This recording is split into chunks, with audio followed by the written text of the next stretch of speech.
Yo les dreamers, j'espère que vous allez bien et aujourd'hui on se retrouve pour une nouvelle vidéo. Aujourd'hui on va parler d'un des mangas qui a le plus marché en France. Aujourd'hui nous allons parler du manga Fairy Tail. Donc j'espère que ça va vous plaire. C'est parti, let's go, générique.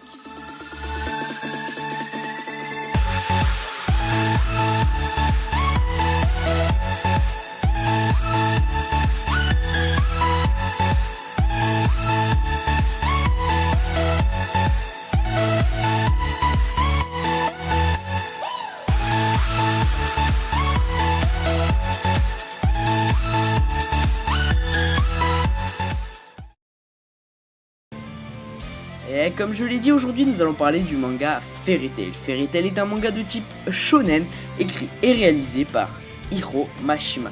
Il était prépublié dans l'hebdomadaire Weekly Shonen Magazine de l'éditeur Gundansha depuis le 2 août 2006 et a été compilé en 54 volumes au 17 mars 2016 au Japon.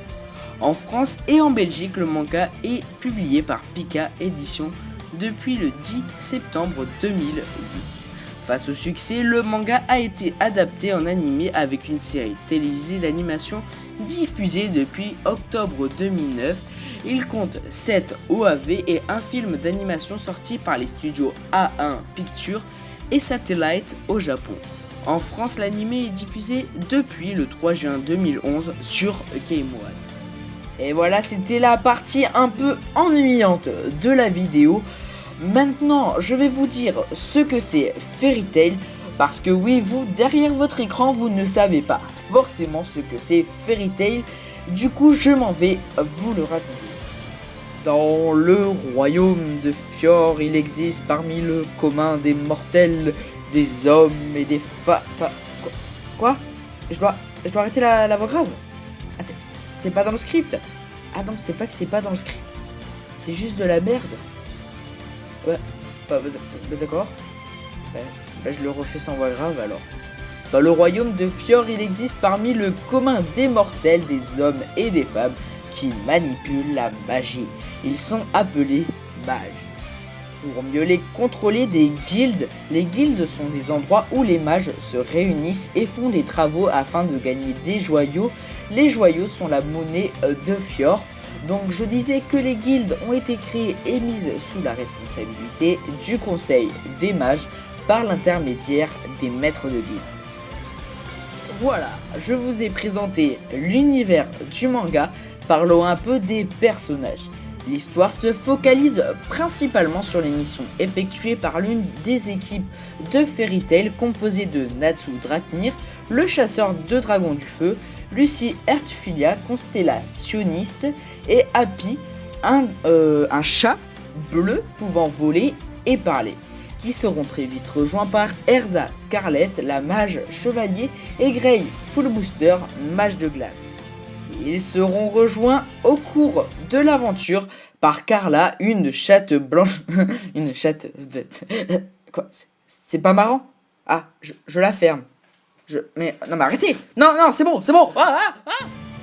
Donc, excusez-moi pour cet incident. Donc, je disais que Carla est une chatte blanche de la même espèce que Happy et Wendy, la chasseuse de dragons célestes. Je vais maintenant vous dire ce que je pense de ce manga. Je pense que Fairy Tail n'est pas un mauvais manga dans l'ensemble, mais je n'en suis pas fan. Mais c'est un ami à moi qui m'a dit il y a un moment de ça maintenant d'aller voir ce manga, mais lui m'a dit qu'il trouvait ça un peu nul. Mais j'ai pour principe d'aller voir ou lire les mangas ou les séries Marvel et DC Comics qu'on me propose pour me faire mon propre avis. Je suis vraiment désolé pour tous ceux qui adorent et qui vénèrent Fairy Tail de tout ce que je vais dire. Bon, maintenant je vais vous dire pourquoi je n'aime pas trop ce manga. Eh bien voyez-vous, au début j'aimais bien ce manga, même c'était l'un de mes préférés, mais au fil du temps j'ai trouvé l'histoire de ce manga répétitive et je me suis vite ennuyé.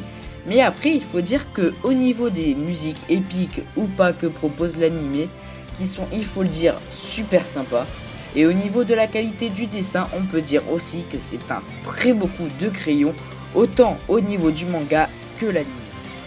Les personnes qui n'aiment pas Fairy Tail disent que Fairy Tail plagie One Piece.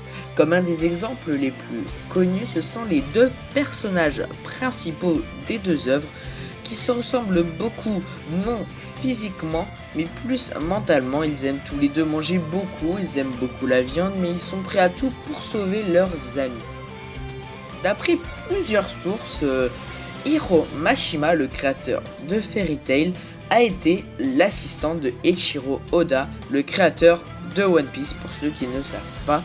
Donc c'est vrai que ça expliquerait pas mal de choses, mais ce n'est pas sûr, donc je voudrais rien assurer, mais c'est vrai que comme je viens de le dire, ça expliquerait pas mal de choses.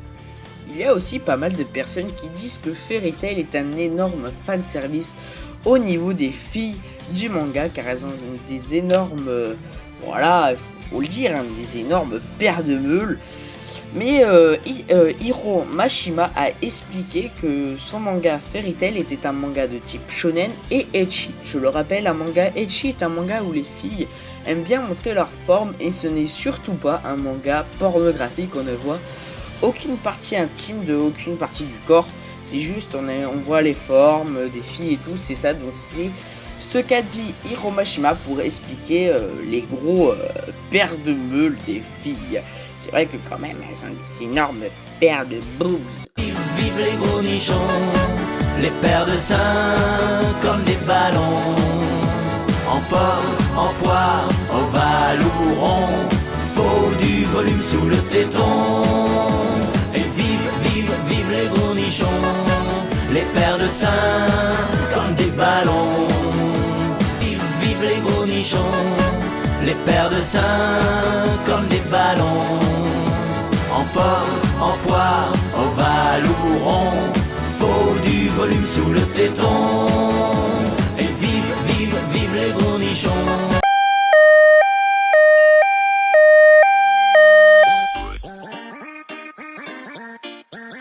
Et c'est sur ce moment de boobsitude, si je puis dire, que l'on finit la vidéo. Donc j'espère que celle-ci vous a plu. N'hésitez pas à vous abonner à la chaîne ou lâcher un like, ça fait toujours plaisir. Et comme d'habitude, ça me motive à continuer. Je vous dis à la prochaine fois. Salut les dreamers.